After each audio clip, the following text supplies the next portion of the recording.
আসসালামু আলাইকুম বিয়স। আজকে আপনাদের মাঝে নিয়ে হাজির হলাম একটা বিদেশি আইপিএস, যেগুলি মানুষ বলে ওয়ান টাইম আইপিএস। এই যে আপনাদের আইপিএসের মডেলটা আপনারা লক্ষ্য করে দেখুন। এই ব্র্যান্ডটা আমি মুখে বলতে চাই না, কিন্তু ব্র্যান্ডটাও আপনারা দেখে নিন। এটা কোন ব্র্যান্ডের মালে মেশিনের সামনের লুকটা এরকমই। এই যে এটা হলো আপনার মেশিনের ব্যাক লুক। এখানে মেশিন, এই মেশিনটা আমি খুলে একটু দেখাচ্ছি। এটা নতুন একটা মেশিন আপনার নিয়ে আসছে আমাদের এক বড় ভাই। এটা প্রবলেম হচ্ছে, ওই কারণে নিয়ে আসছে। আপনার এই মেশিনটার বয়স মাত্র 5 দিন, 5 থেকে 6 দিন এই মেশিনটার বয়স। আপনাদের একটা জিনিস দেখানোর জন্য সর্বপ্রথম আপনার বাইরের মেশিনগুলি কীরকম হয় আপনারা তো জানেন। আপনার সর্বপ্রথম অ্যালুমিনিয়াম, আমরা ব্যবহার করি কপার, ওনারা ব্যবহার করছে অ্যালুমিনিয়াম। তাও দেখেন ট্রান্সফরমার 800 লিখছে। এটা 800 কীভাবে হয় আমি বুঝতেছি না।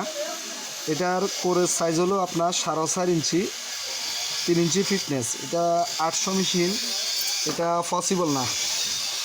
আর দেখেন ওনাদের মাদারবোর্ডের অবস্থা, প্রসেসরের অবস্থা, এগুলি যদি একবার সমস্যা হয় এগুলি সার্ভিস করা পসিবল না।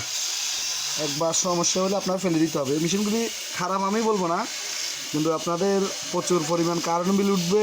দ্বিতীয় নম্বরে 1 থেকে 1.5 বছরের ভিতর ব্যাটারি নষ্ট হয়ে যাব।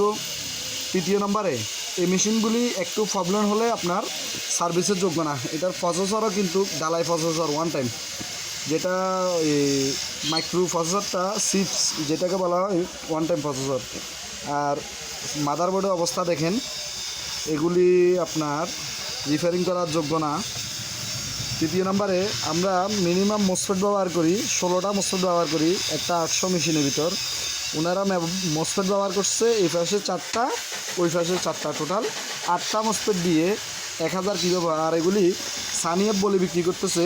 এগুলি 3টা হিটসন হলেও কিন্তু আপনার এগুলি পিওর সানিএফ না, এগুলি হলো আপনার স্কোয়ার এফ মেশিন, মোটিফাই সানিএফ যেটাকে বলা হয়। এটা হলো যে মোটিফাই সানিএফ। যাক, আমার এক ভাই নিয়ে এটা ধরা খাইছে। আপনারা মেশিন কেনার সময় খুবই দেখে শুনে তারপর নেবেন। আমাদের বিশেষ করে আমাদের দেশীয় যে ভালো ব্র্যান্ডের মেশিনগুলি আছে, যারা ভালো মানের আইপিএস তৈরি করে, তাদের থেকে নেওয়ার চেষ্টা করবেন। আপনারা এই ধরনের আইপিএসগুলি নিলে আপনারা ধরা খাবেন। তো আচ্ছা, এতটুকুই আপনাদের সতর্কতা অবলম্বন করার জন্য আপনাদের মাঝে এটা তুলে ধরা। তো সবাই ভালো থাকবেন, সুস্থ থাকবেন। আসসালামু আলাইকুম।